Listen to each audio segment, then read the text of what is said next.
Hey everyone, आप सभी का स्वागत है हमारे YouTube चैनल में। तो जैसा कि हमने लास्ट एपिसोड में देखा था, जो सूतियांग होता है वो उस स्टोन मॉन्यूमेंट के मिस्टीरियस एंशिएंट वर्ड्स को समझने की कोशिश कर रहा था, क्योंकि जो कल्टीवेटर इस एंशिएंट मिस्ट्री को समझ पाएगा सिर्फ वही सोल रिफाइनिंग करने में कामयाब हो सकता है।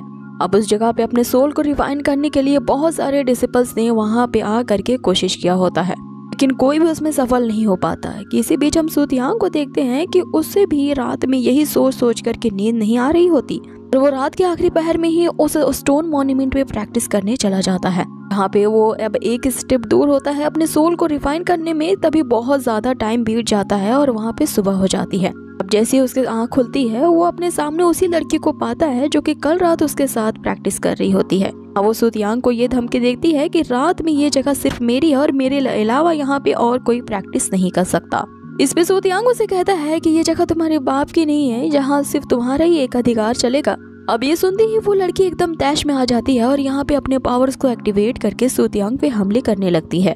अब आगे एपिसोड की शुरुआत यहीं से होती है, जहाँ सूतियांग ने उस लड़की के हर एक अटैक्स को आसानी से डॉज कर लिया होता है। अब आगे हम देखते हैं कि वो लड़की अब इतने में ही नहीं रुकती, वो फिर से सूतियांग पे पलटवार करती है, जिससे सूतियांग आसानी से तो बच जाता है और अब उसके अटैक करने की बारी आती है। सूतियांग के मात्र एक किक में ही वो लड़की दूर चली जाती है। अब यहाँ सूतियांग के मात्र एक ही अटैक से वो लड़की इतना ज्यादा इंजर्ड हो जाती है कि अब उसमें इतनी ज्यादा पावर नहीं होती कि वो फिर से फाइट बैक कर सके। इसीलिए वो सूतियांग को एक और बार धमकाते हुए कि अब की बार तो मैं यहाँ से तुम्हें जाने देती हूँ, लेकिन अगर दोबारा तुम मेरे सामने नजर आए तो तुम्हारा हश्र बुरा होगा। सूतियांग भी उसे फेक को कहते हुए वहाँ से चला जाता है और अब आगे यहाँ सीन शिफ्ट होता है उसी मीटिंग की तरफ, जहाँ पे जो सूतियांग की फेक फियांसे की बेस्ट फ्रेंड राया होती है, उसने सूतियांग को साथ में प्रैक्टिस करने के लिए एक डेट के लिए पूछा होता है। अब यहाँ सूतियांग की तरफ से तो वो एक डेट नहीं होता, लेकिन फिर भी वो उस राया से मिलने जा रहा होता है।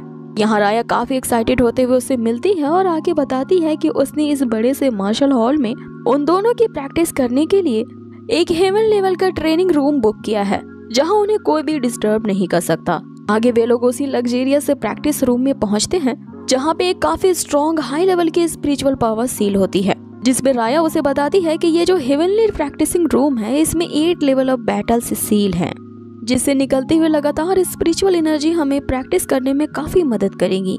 अब राया यहाँ पे एक एक दाव खेलने के लिए सूतियांग से कह रही होती है, जिसपे सूतियांग उससे कहता है कि मैं तुमसे कई ज्यादा गुना स्ट्रॉन्गर हूँ, इसलिए तुम्हें मुझसे नहीं फाइट करनी चाहिए, क्योंकि हो सकता है कि मैं तुम्हें अनजाने में हर्ट कर दूं। जिसपे राया ये कहते हुए वहाँ पे तैयार हो जाती है, ना तो अपने आप को इतना महान समझो और ना ही मुझे इतना कमतर। अब आगे हम यहाँ इन दोनों की फ्रेंडली प्रैक्टिस को देखते हैं, जहाँ पे राया ने अपने पावर्स को एक्टिवेट कर लिया था। अब राया के पास भी लो लेवल के अर्थ एट्रीब्यूट्स होते हैं, और इन अर्थ एट्रीब्यूट्स के बारे में हमने पिछले एपिसोड में देखा था कि ये ऐसे एट्रीब्यूट्स होते हैं जो कि मॉन्स्टर में अपने आप को ट्रांसफॉर्म कर सकते हैं। राया इन्हीं का यूज करते हैं और हम देखते हैं कि इन दोनों की जैसी ये पावर्स एक दूसरे से टकराती है, नलीफाई होती है। यहाँ राया सूतियांग से पूछने लगती है कि अब बताओ मेरी स्ट्रेंथ कैसी है, जिसपे सूतियांग उसे कहता है कि हाँ ठीक ही है, लेकिन अब मैं तुम पे फाइट बैक करने जा रहा हूँ, और अगर तुम यहाँ पे हार जाती हो तो रोने मत लगना। आगे यहाँ सूतियांग अपनी स्पिरिचुअल स्पिरिट को समन करता है, जिसका मुकाबला करने के लिए राया अपने पाम हैंड का यूज करती है, और फिर से एक बार इन दोनों के पावर्स एक दूसरे से टकराते ही नलीफाई हो जाते हैं। अब आगे राया अपनी पूरी शक्तियों का एक्युमुलेट करके अपने सबसे यूनिक स्किल को एक्टिवेट करती है, जिससे लगातार निकलती हुई पॉइजनस स्नेक का सामना सूतियांग बड़ी ही सफाई से कर लेता है। जब सूतियांग ये कर रहा होता है तो राया की आंखें सूतियांग पे मानो जम ही जाती हैं। राया सूतियांग के इस स्किल को देखती ही रह जाती है कि इतने में हम देखते हैं कि जो सूतियांग होता है वो उस माउंटेन में मिली अपनी अर्थ एट्रीब्यूट का यूज करता है, जिसने सूतियांग को एक broken Z ice snake hand की पावर दी थी। सूतियांग के मात्र एक ही पंच से राया यहाँ पे पीछे हटती है। अब वे एक दूसरे की स्किल को देख के काफी ज्यादा खुश होते हैं और अब अपनी इस फाइटिंग को कंटिन्यू करना चाहते हैं। अब इसी तरह से प्रैक्टिस करते हुए इन्हें यहाँ पे कई घंटे बीत जाते हैं। ये दोनों यहाँ पूरी तरह से एग्जॉस्ट हो चुके होते हैं, जहाँ पे राया इस थकान को दूर करने के लिए सूतियांग को ये सजेस्ट करती है कि मैं एक ऐसी जगह जानती हूँ जहाँ हम अपने खोई हुए स्पिरिचुअल एनर्जी को वापस से गेन कर सकते हैं। अब वे लोग उसी जगह पे पहुंचते हैं, जो कि लैनहाउ मैंशन का ही एक यूनिक अर्थ स्पिरिचुअल पूल होता है, और इस पूल की ये खासियत है कि यहाँ पे हमारी फिजिकल जो बॉडी है इस तरह से नरिश होती है और हमारी स्पिरिचुअल रिकवरी को स्पीड अप कर देती है। अगर राया उसे ये कहते हुए अंदर ले जाती है कि जब भी वो अपनी एनर्जी को लो फील करती है वो इसी जगह पे आती है रेस्ट करने को। अब आगे रिसेप्शन में राया उन दोनों के लिए 2 रूम्स बुक करना चाहती थी, लेकिन आमतौर पर इस तरह की सीरीज में जब कपल से इस तरह के रूम के बारे में डिमांड करते हैं तो वहाँ के जो रिसेप्शनिस्ट होते हैं वो एक ही जवाब देते हैं कि इस पूरे मैंशन में बस एक ही कमरा खाली है।